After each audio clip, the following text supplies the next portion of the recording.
Christophe Colomb អ្នកផ្សងព្រេងរកឃើញទ្វីបមួយថ្មីរបកកំហើញទ្វីបអាមេរិករបស់ Christophe Colomb ចាត់ទុកថាជាវីរកម្មដ៏សំខាន់មួយនៅក្នុងប្រវត្តិសាស្ត្រគាត់ជឿជាក់ថាពិភពលោកមានរាងមូលទើបគាត់រៀបគម្រោងការធ្វើដំណើរតាមសំពៅតម្រង់ឆ្ពោះទៅទិសខាងលិចធ្វើយ៉ាងណាឲ្យដល់ប្រទេសឥណ្ឌាដោយពុំចាំបាច់វាងជ្រោយមកុដហោមរួចបន្តដំណើរឆ្លងកាត់មហាសមុទ្រអាត្លង់តិកក្រោយពីធ្វើដំណើរអស់ជាច្រើនសប្តាហ៍គាត់ក៏បានជួបនឹងកោះប៉ាហាម៉ាមួយឆ្នាំក្រោយមកគាត់ក៏បានត្រឡប់មកកាន់ទីនេះម្ដងទៀត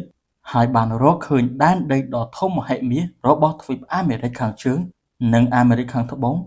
ដោយចៃដន្យប៉ុន្តែអ្វីដែលគួរឲ្យសោកស្ដាយនោះគឺគាត់ទទួលអនិច្ចកម្មទៅទាំងដែលមិនដឹងឡើយថាតើផែនដីដែលខ្លួនបានរកឃើញនោះមានតម្លៃដល់កម្រិតណាការធ្វើដំណើរតាមផ្លូវទឹកសំដៅទៅទិសខាងលិចរបស់ Christophe Colomb ក្នុងសម័យនោះរាប់ថាជាការផ្សងព្រេងដ៏មហាអស្ចារ្យនិងប្រកបដោយគ្រោះថ្នាក់បំផុតតាមកំពង់ផែនានានៅអឺរ៉ុបសម្បូរទៅដោយអ្នកធ្វើដំណើរផ្លូវឆ្ងាយដែលមានផែនទីគូដោយគ្រូពេទ្យជនជាតិអ៊ីតាលីនិងតារាវិទូដែលគេជឿថាបរិវេណនោះគឺជាតំបន់ប្រទេសជប៉ុនដែលតាមពិតទៅគឺជាទឹកដីអាមេរិកនេះឯងមានអ្នករើសបានរើសឈើប្លែកៗដែលរសាត់អណ្ដែតមកតាមសមុទ្រហើយពុំមានអ្នកណាម្នាក់ធ្លាប់ស្គាល់ពីមុនមកនោះទេយោងតាមភស្តុតាងខាងលើនេះធ្វើឲ្យគេមានជំនឿថានៅមានដែនដីផ្សេងដទៃទៀតនាត្រើយម្ខាងនៃមហាសមុទ្រដ៏ធំល្វឹងល្វើយនេះកំពុងតែរង់ចាំពួកអ្នកធ្វើដំណើរផ្សងព្រេងតាមសមុទ្ររកវាយកមកធ្វើជាសម្បត្តិដ៏មហាសាល Christophe Colomb កើតនៅក្នុងឆ្នាំ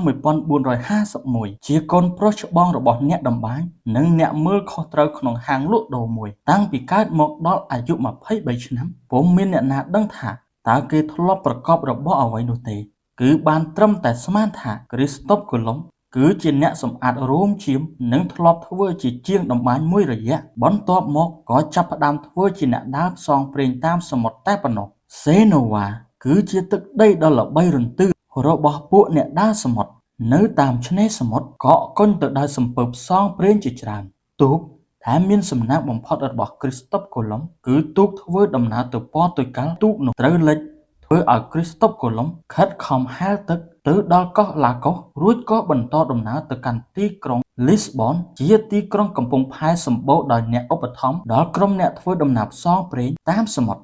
Christophe Colomb និងប្អូនប្រុសឈ្មោះ Bartholomew បានបើកហាងផលិតផែនទីលក់នៅទីនោះហើយអាជីវកម្មរបស់គេក៏បានកាក់កបយ៉ាងល្អគេក៏បានរៀបការជាមួយនឹងកូនស្រីរបស់ត្រកូលអ្នកមានស្ដុកស្ដាំម្នាក់ក្រោយពីភរិយាទទួលអនិច្ចកម្មទៅ Christophe Colomb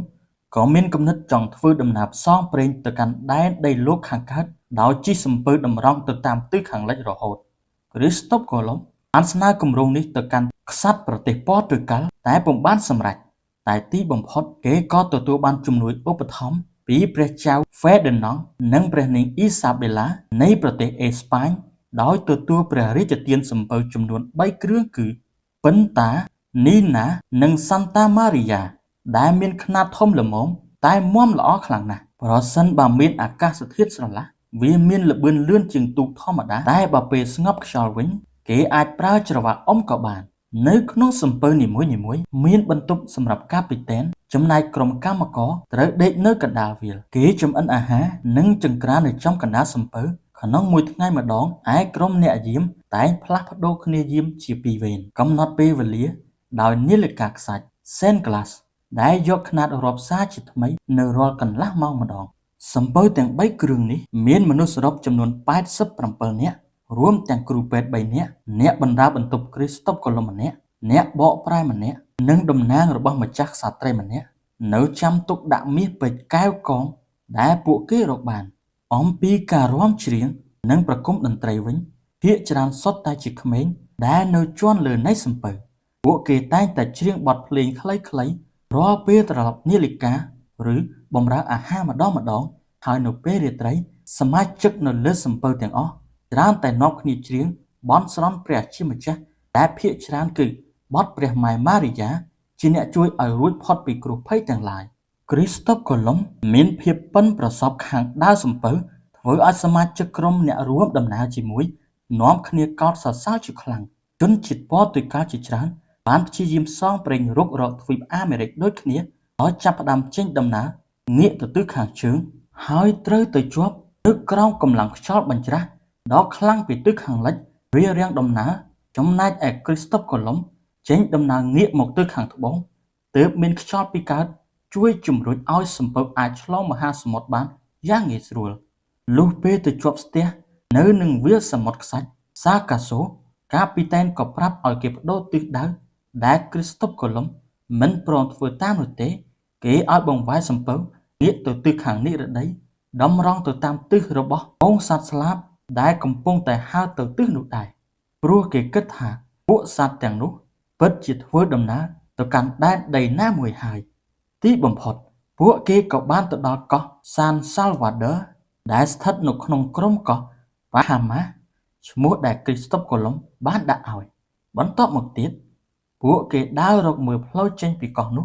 ក្នុងបំណងធ្វើដំណើរឆ្ពោះទៅប្រទេសចិនតែមិនបានសម្រេចរួមទាំងចិត្តអស់ស្បៀងផងដែរទើបគេត្រូវត្រឡប់ទៅអេស្ប៉ាញវិញការរកឃើញទ្វីបអាមេរិកក្នុងគ្រានោះជារឿងគួរឲ្យភ្ញាក់ផ្អើលជាងពេលណាទាំងអស់ដំណាំនិងរុក្ខជាតិគ្រប់ប្រភេទដែលគេរកឃើញនៅកោះបាហាម៉ាសុទ្ធតែជារបស់ប្លែកៗសម្រាប់ជនជាតិអេស្ប៉ាញទាំងអស់ចំណែកជនជាតិដើមដែលរស់នៅលើកោះពួកឥណ្ឌាស្បែកក្រហមតែមិនត្រឹមតែចម្លែកប៉ុណ្ណោះទេតែវាជារឿងនឹកស្មានមិនដល់ដែលអាចនិយាយបានថាពិភពលោកថ្មីកំពុងតែបើកបង្ហាញមុខមាត់ចំពោះអ្នកផ្សងព្រេងដែលមកដល់មុនគេនោះហើយពេលត្រឡប់ទៅដល់អេស្ប៉ាញវិញអ្វីដែលគ្រីស្តុបកូឡុំបានរកឃើញនោះធ្វើឲ្យមនុស្សម្នា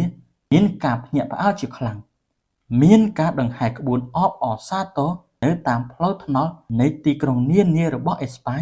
ដែលមានហឹបដាក់មាសពេញត្បូងពេជ្រពូជដំណាំសត្វនិងពួកឥណ្ឌាស្បែកក្រហមដែលពួកគេចាប់យកមកគ្រីស្តុបកូឡុំបានពោលអះអាងនៅចំពោះព្រះភ័ក្ត្ររបស់ព្រះចៅហ្វេឌីណង់និងម្ចាស់ក្សត្រីអ៊ីសាបេឡាថាទូបង្គំបានត្រៀមខ្លួនរួចរាល់ហើយដើម្បីធ្វើដំណើរឆ្ពោះទៅទីនោះម្ដងទៀតលើកក្រោយទូបង្គំនឹងនាំយកកងកម្លាំងនិងជាងជំនាញដើម្បីធ្វើឲ្យដែនដីថ្មីនេះមានស្ថិរភាពនិងរីកទូលំទូលាយថែមទៀតដែលមានន័យថាគ្រីស្តុបកូឡុំបានប្រគល់ទឹកដីដែលខ្លួនរកឃើញនោះជូនដល់ប្រទេសអេស្ប៉ាញជាទឹកដីមួយដ៏ធំធេងមហាសាលមានតម្លៃហួសប្រមាណដែលស្ដេចនៃប្រទេសអេស្ប៉ាញទ្រង់មិនអាចស្មានប្រមាលមើលបានឡើយគ្រីស្តុបកូឡុំគឺជាជនជាតិអឺរ៉ុបដែលប្រទះឃើញគ្រាប់កាកាវមុនគេបង្អស់នៅខណៈដែលគេរកឃើញទ្វីបអាមេរិកនោះកូនប្រុសរបស់គេដែលទៅជាមួយបានជួបនឹងទូកផ្ទុកអីវ៉ាន់របស់ពួកម្ចាស់ស្រុកដែលអ្នកស្រុកនៅទីនោះគិតថាគ្រាប់កាកាវនេះមានតម្លៃខ្លាំងណាស់លុះពេលត្រឡប់មកដល់អឺរ៉ុបក្នុងបណ្ដាទំនិញដែលយកមកថ្វាយព្រះមហាក្សត្រនិងម្ចាស់ក្សត្រីអេស្ប៉ាញនោះមានគ្រាប់ម្យ៉ាងដែលមានរាងតូចពណ៌ខ្មៅស្រដៀងនឹងគ្រាប់សណ្ដែកដែរដែលប្រឡាក់ដីមើលទៅមិនសមគួរនឹងដាក់យកមកជាមួយឡើយទីបំផុតគ្រាប់កាកាវទាំងនោះបានក្លាយជាគ្រាប់សូកូឡាដែលមនុស្សទូទាំងពិភពលោកនិយមចូលចិត្តរហូតមកទល់នឹងបច្ចុប្បន្ននេះព្រឹត្តិការណ៍សំខាន់គ្រីស្តុបកូឡុំកើតនៅសេណូវ៉ាប្រទេសអ៊ីតាលីនៅថ្ងៃទី2តុលាឆ្នាំ1451ធ្វើដំណើរទៅកាន់លេស្បូនដើម្បីរៀនពីវិធីដើរទូកសមុទ្រក្នុងឆ្នាំ1476រៀបការជាមួយនឹងអ្នកស្រី Feliba Moniz នៅឆ្នាំ1479នៅខែសីហាឆ្នាំ1492ធ្វើដំណើរជាមួយក្រុមនាវិកឆ្លងមហាសមុទ្រអាត្លង់តិកឆ្ពោះទៅទិសខាងលិចធ្វើដំណើរទៅដល់ទ្វីបអាមេរិកជាលើកដំបូងនៅថ្ងៃទី12ខែតុលាឆ្នាំ1492គាត់បានបាត់បង់ជីវិតនៅឆ្នាំ1506ដោយគេនៅតែមានជំនឿថាខ្លួនបានមកដល់ទ្វីបអាស៊ីទាំងមិនបានដឹងថាខ្លួនទៅដល់ទ្វីបអាមេរិកអ្វីឡើយ